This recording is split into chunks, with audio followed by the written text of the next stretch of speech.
Now, if you're asking for funding, think about it. You're asking for money. Now, if you're asking for money, you need to have a money or figure in mind of what you're asking for and justify why you're asking that figure. That is why the concept of the income statement and having your forecast and your future budgets accurate as best it can be. Okay, it's not going to be perfect because it's an assumption. If the more accurate you have this figure, the more assumptions and you can actually back it up, and the numbers make sense, the better the chance of you obtaining the funding.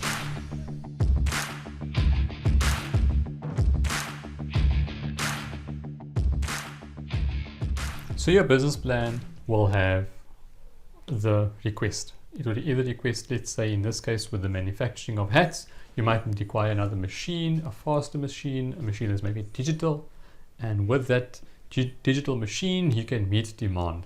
So you're showing that there's a demand for hats, you're producing 1,000 hats at 100 Rand each, you're making 100,000 revenue, but with the same rental premises, the same staff, if you had a better machine and you have a cost to that machine, and you say, you know what, if I just had an 800,000 Rand injected in my business, I can put 600,000 Rand aside for the machine and another 200,000 Rand aside for the increase in my municipal costs and maybe a extra staff member who is able to use the more advanced machine. That's the type of ask you will make. So this will then translate that ask, and you translate it into a number, because you can't turn words into a figure by just asking the 800,000. You have to show the words, which is your business plan, translate it into the income statement, and later we'll go through the balance sheet. And that's the way you can communicate your message in numbers as well as words. Okay, so the two works hand in hand. Now, using that same example, let's use the example. 800,000 Rand required, we're going to get a 600,000 Rand machine. Now, if I ask for 600,000 Rand machine and I get the quotes for machine, where do you think that machine fits into the income statement? It's a trick question because the machine is an asset. Am I correct? Now, if a machine is an asset, and we recall from our school days, an asset doesn't belong in the income statement. It belongs, quite correctly, balance sheet. So we're going to put the asset in the balance sheet. I'm going to speak we're going to put the asset in the balance sheet. That's what we will be discussing in the next training session. For now, we're going to focus on the income statement. We've done the actual amounts, and now we're busy with the future amounts. Now, just a word of caution. Someone asked me at one of the live events, they asked me, so Asad, if I do this actual, where do I get these figures from? And that is the first question, which was, okay, cool. Then they asked me, how can I confirm these figures? What if I tell the funder that, oh, you know what, these are my actuals. How are they going to know if I'm right? How are they going to know if it's correct? So the simple answer is very simple. How do you collect your money? Do you collect cash money? Or do you collect it on card? Do you use a bank account? Well, the basis of where you're going to get this information from is from your bank statement. So your bank statement will show how much you're paying your landlord rent. Your bank statement will show how much salaries you're paying to your employees. If you're saying you have 5 employees in your business plan, you translate that into the amount of money you're paying, and you'll see it on the bank statement. Are you paying 5 people their salaries? So this thing starts to make sense and can be verified, definitely through a bank statement. If you're dealing with cash, you will be recording those cash payments in a receipt book for sure. So you'll show that receipt book of all those entries you put in your receipt book. You'll show the cash you maybe paid to the person who delivered the newspaper or flyers for you during your advertising. So think about it. All these things can be verified, and it will be verified if you are successful in your funding.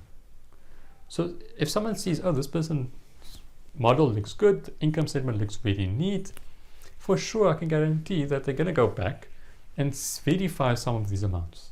They're not going to go through a full audit, but they'll check on the bank statement, was there so much money coming in? I mean, it's for one liner. If you got a F&B bank account, it shows you the amount of inflows that got. So just take that into account, that in best case, be honest and be truthful in the numbers, because it will show out. And you don't want to sit in a case where you're not completely honest in your business plan, your assumptions is purposefully wrong, and then you come to a stage where you can't perform and you can't actually act out on the business plan. If you have items and you see you're not making sense, correct these and then correct the assumptions afterwards. Show the assumptions of why the revenue was low, or how you can better the revenue, how you can make the municipal costs more efficient. Perhaps maybe you could get a prepaid meter, which is maybe cheaper instead of a fixed electricity, or an advertising campaign. Maybe the advertising campaign, you can share an account with someone else and put two advertisements on one flyer with another business that's your neighbor. So stuff like that. You could speak about the maybe where inefficient of you, that's why your costs were high, and in the future you're gonna improve it. So that's where the future costs come into account. Now that you got that summary, we'll start with the assumption that there was on 1,000 we had 1,000 hats were sold at 100 Rand each. That's what made up the figure of 100,000 Rand. Now we're going to assume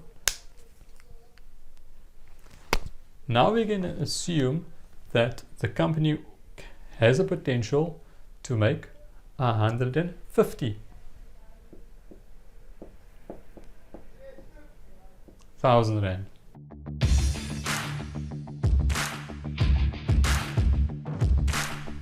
Okay, perfect. Now let's go to assumptions of the future. We obtain 600,000 Rand machine, and this machine will be able to increase our production by 50%. So instead of making 1,000 hats, we can now make 1,500 hats, which gives us a revenue of 150,000. Makes sense? So you're now selling not 1,000 hats, you're now selling 1,500 hats. Okay. And at 100 Rand each, you're making 150,000 Rand. Now that you got that assumption, will your costs stay the same? Of course not.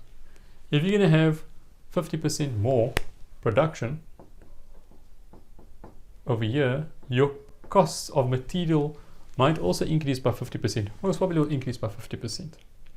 But let's say you can put measures in place which minimizes the wastage because of the new machine, and you got better trained staff.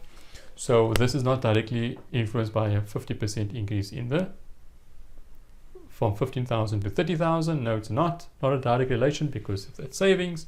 So let's call this then 25,000 Rand. So for 25,000 Rand is now your cost of sale. Okay. Now, can you see what's your gross profit now? Your gross profit now is 125,000 Rand.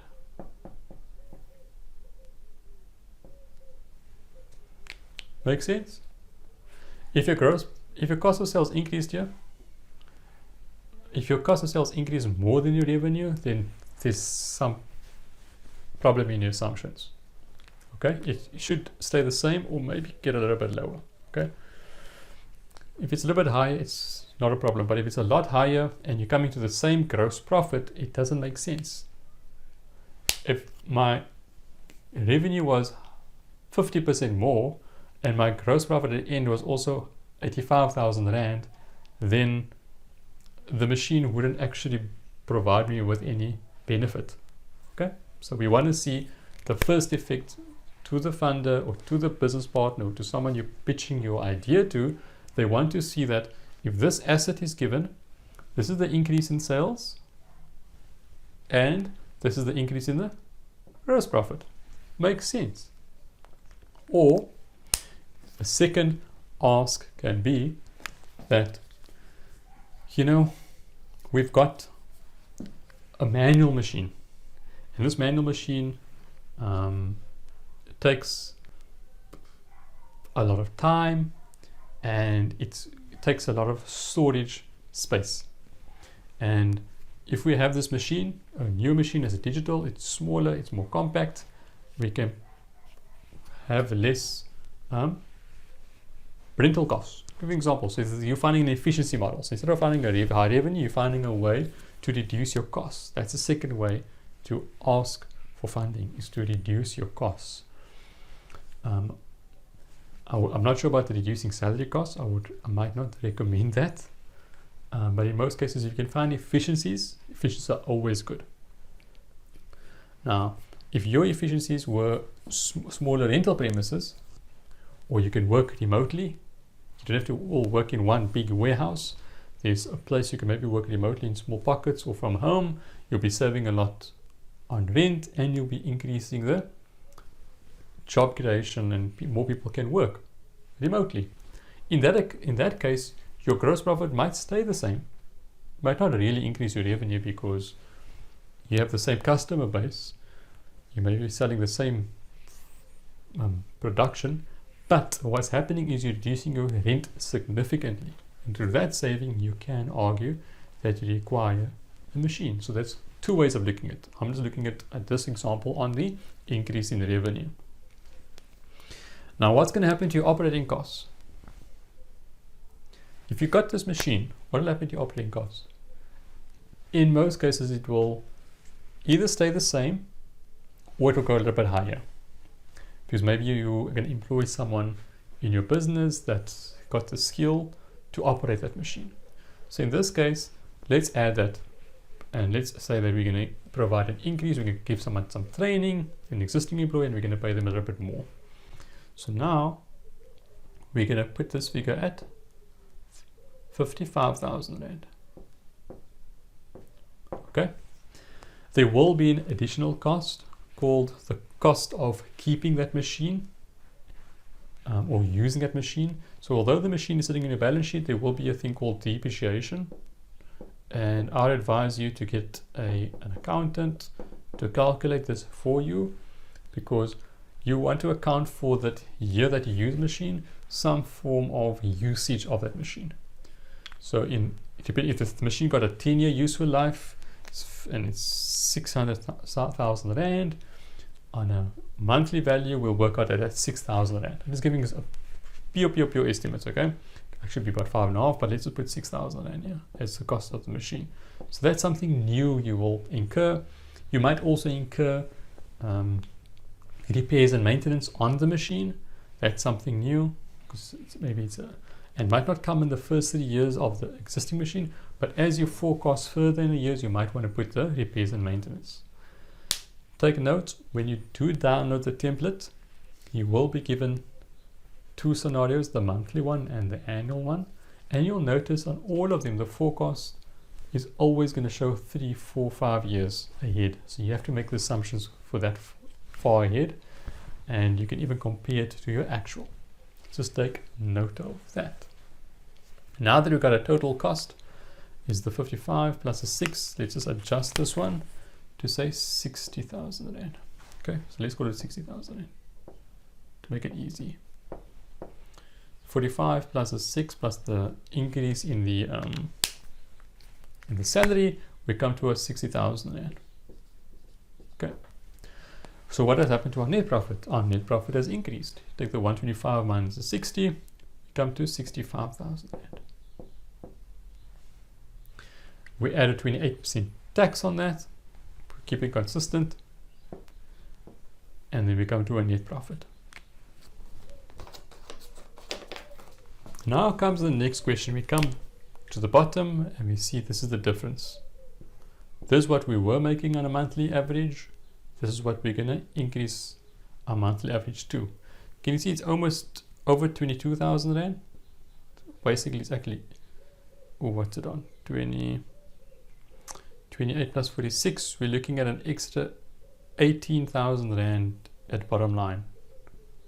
18,000 Rand. So that's basically what you're showing the user. That's what you're showing the funder.